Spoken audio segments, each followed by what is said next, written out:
Hey guys, welcome to our channel. ఈరోజు మా mummy స్టైల్లో simple and tasty bagara rice ఎలా చేయాలో చూద్దాం. ముందుగా గిన్నె పెట్టుకొని అందులో కొద్దిగా నూనె వేసుకోవాలి. నూనె వేడెక్కిన తర్వాత ఉల్లిపాయలు, పచ్చిమిర్చి వేసి వేయించుకోవాలి. తర్వాత తగినంత సాల్ట్ కూడా వేసి బాగా కలుపుకోవాలి. తర్వాత లవంగాలు, యాలకులు, దాల్చిన చెక్క వంటి మసాలాలు వేసుకోవాలి.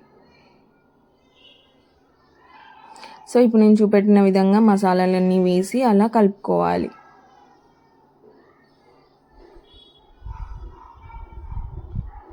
ఇప్పుడు కొద్దిగా అల్లం పేస్ట్ వేసి బాగా కలిపి 1 నిమిషం వేయించాలి.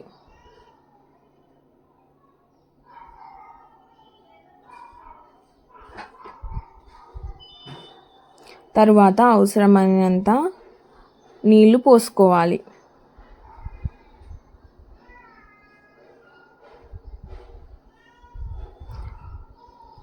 సో అలా ఉంటుందండి, కలర్ఫుల్గా బాగుంది కదా.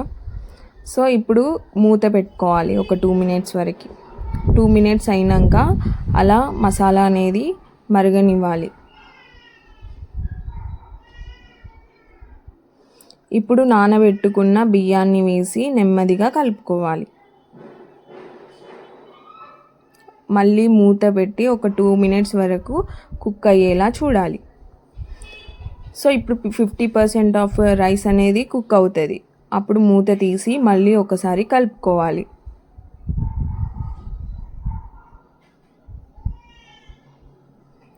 సో అలా కలుపుకున్న తర్వాత మళ్ళీ ఒక 2 మినిట్స్ వరకు మళ్ళీ మూత పెట్టి ఓపెన్ చేస్తే బియ్యం పూర్తిగా ఉడుకుతుంది. సో ఇప్పుడు స్టవ్ ఆఫ్ చేయాలి.